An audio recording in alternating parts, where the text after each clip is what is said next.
ஜோதி அருட்பெரும் ஜோதி தனி பெரும் கருணை அருட்பெரும் ஜோதி. தவம் செய்வார் தம் கர்மம் செய்வார், மற்ற அல்லார் அவம் செய்வார் ஆசையில் உட்பட்டுன்றாங்க. ஸோ தவம் செய்யறவங்க தான் தமக்கான வேலைகளை, பிரதான வேலைகளை செய்ய எல்லாருமே ஆசைக்கு உட்பட்டுன்றதுதான் பொருளா இருக்கு. அப்ப தவம் தான் பிரதானமா வேலையா இருக்கு. எல்லாருக்குமே ஒரே ஒரு ஆற்றல் இருக்கு, தவத்துல தான் எல்லா பிரச்சனைக்கான சொல்யூஷன் இருக்குன்றதுதான் பொருள்.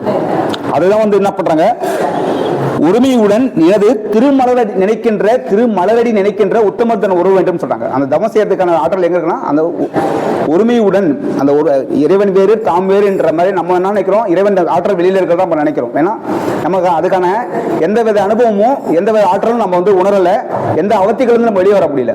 ஸோ அதனால இறைவன் கண்டிப்பா வெளியில தான் இருக்கிறதா நம்ம பாவிச்சுட்டே இருக்கிற சூழ்நிலை இருந்துட்டு இருக்கு. அந்த அப்படி இல்லாம ஒருமையுடன் எனது திருமலரடி நினைக்கின்ற உத்தமத்தன் உறவு வேண்டும். அப்ப அந்த எங்க கிடைக்குதுன்னா தவத்துல தான் அது கிடைக்குது. இதான் திருவள்ளுவர் பாத்தீங்கன்னா, ஒருமைக்கண் தாம் கற்ற கல்வி எழுபிறப்பும் ஏமா பிடித்துன்றாங்க. இப்போ ஒரு நண்பர் இருக்காங்க, அவங்க வந்து ஒரு MBBS படிச்சிருக்காங்க, ஒரு இன்ஜினியர் படிச்சிருக்காருன்னா, ஒருவேளை அவருக்கு இந்த பிறவி முடிஞ்சு அடுத்த பிறவி இருக்காருன்னு வச்சுக்கலாம், திரும்பவும் அவர் அந்த வேலைக்கு வர்றதுக்கு அந்த படிப்பு படிக்கணும். இந்த படிப்பு பார்த்தீங்கன்னா சாகா கல்வின்ற அந்த படிப்பு பார்த்தீங்கன்னா, அந்த ஒருமையுடன் நினைத்து திருமலரடி நினைக்கின்ற உத்தமத்தன் நம்ம பூர்வத்தில் நினைச்சு தியானம் பண்றாங்க இல்ல, இந்த தியானத்தை தவமா மாத்திரம் பாருங்க, அதுதான் வந்து சாகா கல்விக்கான ஆற்றல் உருவாகுது. இந்த கல்வி என்ன ஆகுது, நம்ம உடலிலையும் மனதிலையும் நமக்கு நிறைய அனுபவங்கள் கொடுக்குது. அந்த அனுபவங்கள் தான் சாகா கல்வின்றார். அந்த தவத்தல் மூலியமா நமக்கு உடம்புக்குள்ள மாற்றம் ஏற்படுது. அந்த மாற்றங்கள் எப்படி பார்த்தீங்கன்னா, ஒருமையுடன் யார் ஒருவர் தாம் வேறு பிற உயிர்கள் வேறு என்ற பேதம் பார்க்காமல் ஒருமை நினைவோடு தவம் ஏற்றுகிறார்களோ, அதாவது புருவ மத்தியில் தீப ஒளி இருப்பதாக நினைத்து தியானம் செய்ய வேண்டும். இறைவனுடைய அருளால் நமக்குள்ளே ஏற்படும் மாற்றமே சகா கல்வி. அப்ப நமக்குள்ள வந்து நிறைய மாற்றங்கள் ஏற்பட ஆரம்பிக்கும். இந்த தவத்தை ஏற்ற ஏற்ற ஏற்ற ஏற்ற நாளடைவில் என்ன பண்ணும், அதுக்கான ஆற்றல் ஏற்பட்டு நமக்குள்ள மாற்றங்கள், அனுபவங்கள் ஏற்படும். அந்த அனுபவங்கள் தான் வந்து சக கல்வின்றாரு. இந்த கல்வியை நம்ம வந்து பழக ஆரம்பிச்சிட்டாங்கன்னா அனுபவத்தில் தான் சொல்றாங்க. அதனாலதான் வந்து இந்த கற்றதெல்லாம் பொய்யே, கேட்டதெல்லாம் பழுதே, உண்டதெல்லாம் மலமே சொன்னாங்கன்னு அர்த்தம்னா, இந்த சக கல்வியை நம்ம கற்று அதுல நம்ம அனுபவ நிலைகள் வர வர நமக்கு ஒருவேளை மறுபிறவி இருந்தாலும் கூட அந்த அனுபவத்துல திரும்ப அதே அனுபவத்துக்கு மேலான அனுபவத்துல அந்த பிறப்பெடுக்கும் அந்த குழந்தை. அதுதான் வந்து பாத்தீங்கன்னா, இதை வாழே வந்த திருக்கூட்டத்தில் யானும் ஒருவன் நன்றோ அப்படின்றாரு. அப்ப அந்த திருக்கூட்டத்தில் பிறக்கிறவங்க தான் மனிதர்கள் எல்லாருமே. அங்க நம்ம நினைக்கிறோம் அந்த உயர்ந்த மாணவர்களுக்கு மட்டும்தான் அந்த ஆற்றல் தான் நினைக்கிறோம். அப்படி கிடையாது. அப்போ அரிது மாணவரை பிறத்தல் அரிதுன்னு ஏன் சொன்னாங்கன்னா, இந்த தவத்தை மேற்கொள்றதுக்காக தான் மனிதர்கள் பிறக்கிறாங்க. அது மூலியமா அவங்க அனுபவம் பெற்று அவங்க எல்லா அவத்தைகளையும் தாண்டி இறைப்பெறாற்றலாவே அவங்க மாறதுக்காக, மனிதன் வந்து மகானா மாறதுக்காக தான் பிறந்திருக்காங்கன்றதான். இந்த மனம் லயப்பட்டதுனால் உலக பாசப்பட்டும் வாழ்ந்தாருன்னா வந்து மனிதனா இருக்காரு. மனம் லயப்பட்டு மனம் செம்மையாயிடுச்சுன்னா அவர் வந்து மகானா மாறதுக்கான ஆற்றலை பெற்றிருக்கிறாருன்னு அர்த்தம்.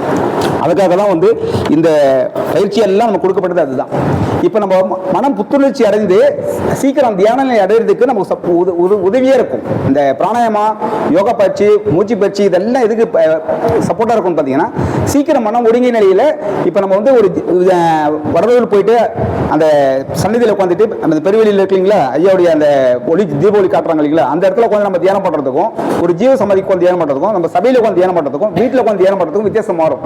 இங்க வரக்கும் என்ன ஆகும், அந்த டிசிப்ளினுக்கு வந்துடும். நம்ம இந்த இடத்துல நம்ம நடுவில் வந்து யாரும் கூப்பிட மாட்டாங்க. எந்த ஒரு சத்தம் நம்ம சீக்கிரம் நம்மள அறியாமல் டக்குனு ஒரு சத்தம் உள்ள வராது. அப்போ எல்லாமே இந்த தீபாவளி பண்றதுக்காகட்டும், தியானம் பண்றதுக்காகட்டும், அதுக்கான சூழ்நிலை ஈஸியா அமைஞ்சிடும்.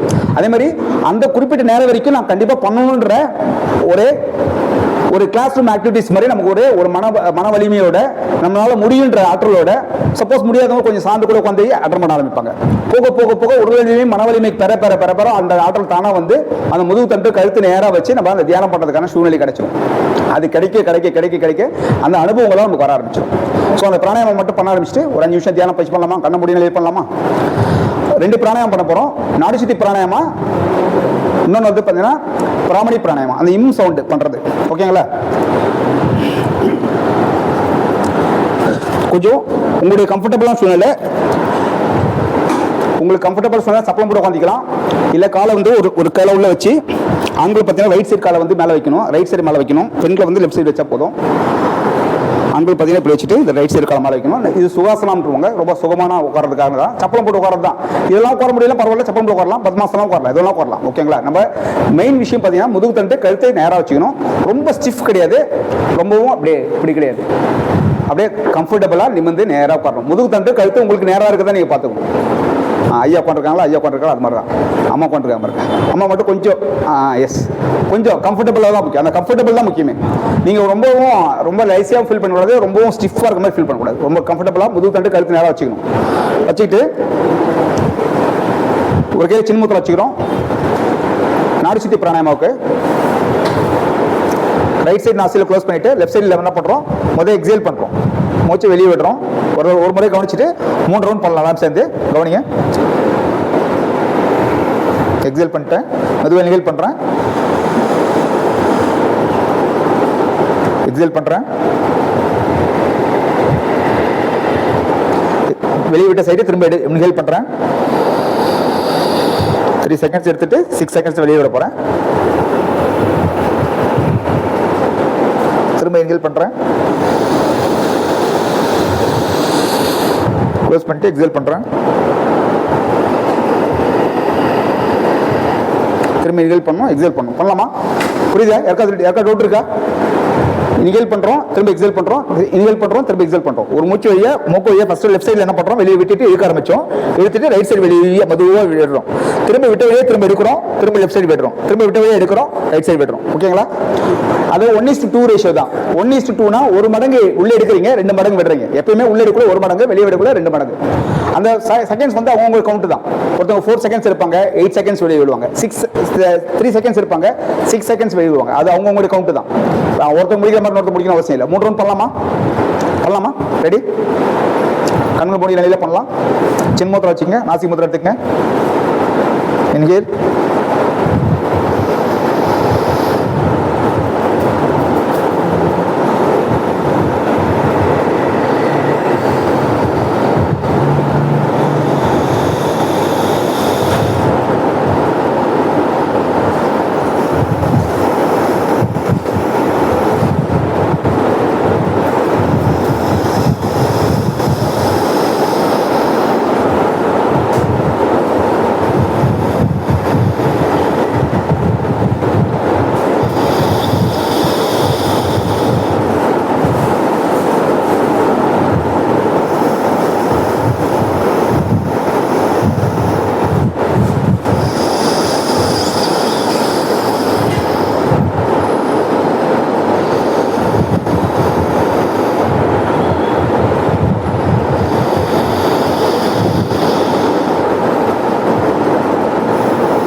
Last round.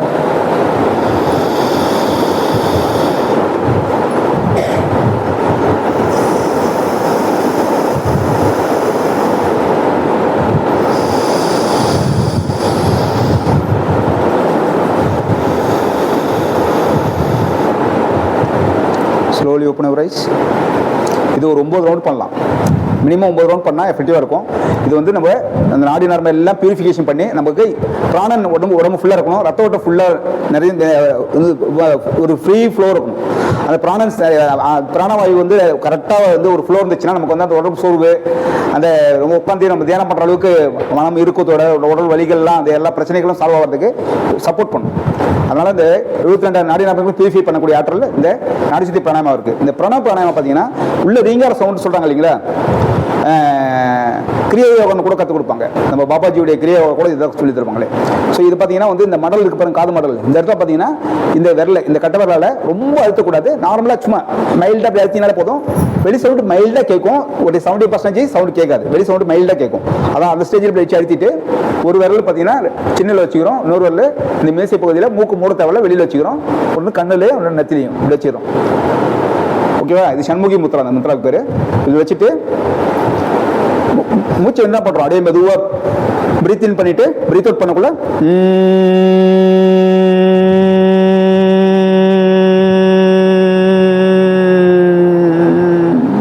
திரும்ப பிரீத் இன் பண்றோம், இன்ஹேல் பண்ணிட்டு எக்ஸேல் பண்ணக்குள்ள பண்ண போறோம். பண்ணலாமா? புரியுது எல்லாருக்கும்? ஒரு 5 ரவுண்ட் பண்ணலாமா? பண்ணிட்டு அப்படியே நம்ம என்ன பண்ணோம், கண்ண மூடி நிலையில தியானம் பண்ணலாம். இதை பண்ணிட்டு பண்ணக்குள்ள பாத்தீங்கன்னா இது நெக்ஸ்ட் டைம் நம்ம கண்டிப்பா மீட் பண்றோம்னா என்ன பண்றேன், பிரணவ பிராணாயாமா இருக்கு. அந்த ஓம் சவுண்ட் இருக்கு பாருங்க, சின்முத்ராவில் ஆ சவுண்டு அடிவயத்துல இருந்து மெதுவா ஃபுல் சவுண்டு கொடுக்கல, நமக்கு காற்று ஃபுல்லாக வெளியில், அந்த பிராணம் ஃபுல்லாக வெளியில் போயிட்டு திரும்ப அகைன் ஃப்ரெஷ் பிராணம் எடுப்போம். அதே மாதிரி ஊ சவுண்டு பார்த்தீங்கன்னா இங்கே நெஞ்சு பகுதியிலேருந்து இங்கே சின்முத்திரா சின்மய முத்திரா வச்சுட்டு பிரீத் எடுத்துட்டு இந்த நெஞ்சு பகுதியில் மட்டும் காற்றை ஃபுல்லாக புல் அவுட் பண்ணுவோம். அடுத்து இம் சவுண்டு இப்படி பண்ணுவோம். அதை நேராக இந்த பிராணாய பிராணாயமால இம் மட்டும் பண்ணுறோம். இந்த பிராணாயமாலாம் பண்ணிட்டு நம்ம தியான பயிற்சி பண்ணுறதுக்கும் நார்மலாக தியான பயிற்சி பண்ணுறதுக்கும் டிஃப்ரென்ஸ் நீங்கள் பண்ணி பார்த்தா தெரியும். இப்போ நார்மலாக தியான பயிற்சி பண்ணக்குள்ள நம்ம சிந்தனைகள் எல்லாமே என்ன பண்ணுவோம், அடிக்கடி வெளியே போயிட்டே இருப்போம். இந்த பிராணாயாமம் பண்ணிட்டு நீங்க தியான பயிற்சி பண்ணக்குள்ள பார்த்தீங்கன்னா ஒரு பிராணாயாமம் பண்ணிட்டு நீங்க தியான பயிற்சி பண்ணக்குள்ள அந்த டிஃபரன்ஸ் எப்படி இருக்குது, அந்த அனுபவம் எப்படி இருக்குன்னு நமக்கே தெரியும். ஓகே, இந்த பிராணாயாமம் பண்ணிட்டு தியான பயிற்சி பண்ணா இன்னும் சிறப்பாக இருக்கு என்றது தெரியும் நமக்கு. இது வந்து நமக்கு உடலிலும் மனநிலையும் பெரிய மாற்றத்தை கொடுக்கும். தியான பயிற்சிக்கு ரொம்ப சப்போர்ட்டாக இருக்கும். பண்ணலாங்களா? பிராமணி பிராணாயாமா எல்லாமே கதை முடிக்குங்க. கையை இப்படி வச்சுக்கோங்க, எல்லாம் கண்ண மூடி கையை இப்படி வச்சுக்கோங்க. இனிகேல் பண்ணிக்கங்க, மெதுவாக மூச்சு எடுத்துங்க, கண்ணை திறக்க வேண்டாம், கண்ண முடிக்குங்க. மெதுவாக பிரீத் எடுத்துட்டு சவுண்ட் பண்ணாதீங்க.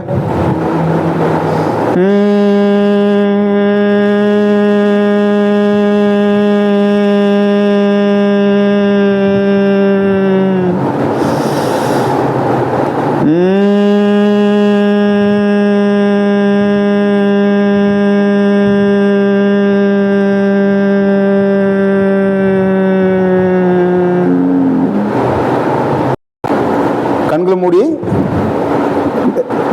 திருச்சிற்றம்பலம் என்ற புருவமத்தியில ஜோதியை இறைவன் தெரியதா பாவித்து, ஜோதி தெரியதா பாவித்து அப்படியே தியானத்தை கண்டினியூ பண்ணலாம். ஒரு 5 நிமிஷம் நல்லா வைக்கிறேன். எல்லாரும் கண்ண மூடி அப்படியே பண்ணிட்டு 5 நிமிஷம் அப்படியே கண்ண மூடி தியானம் பண்ணலாம். தியானம் கண்டினியூ பண்ணுங்க. கண்ண மூடி அப்படியே பண்ணி புது தண்டை நேரம் வச்சு நிமிர்ந்து உட்காந்து பண்ணுங்க.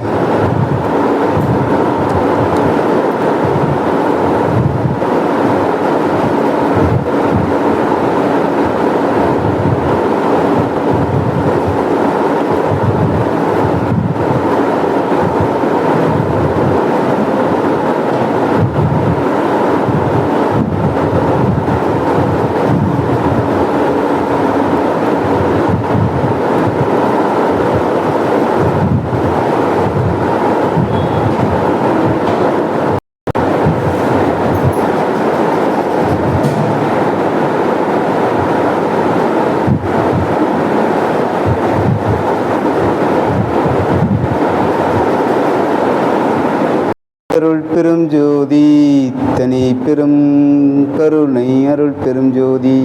கண்கள் திறக்காதீங்க, கையை நல்லா தேய்ங்க. அந்த உள்ளங்கையில் ஹீட் வரும், அந்த ஹீட் அப்படியே கண்ணில் ஊற்றி நல்லா அதை ஃபீல் பண்ணுங்க. திரும்ப 3 முறை பண்ணுங்க. மாதிரி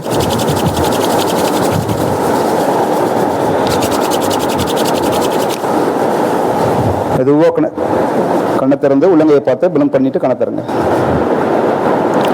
அருட்பெரும் ஜோதி அருட்பெரும் ஜோதி தனி பெரும் கருணை அருட்பெரும் ஜோதி.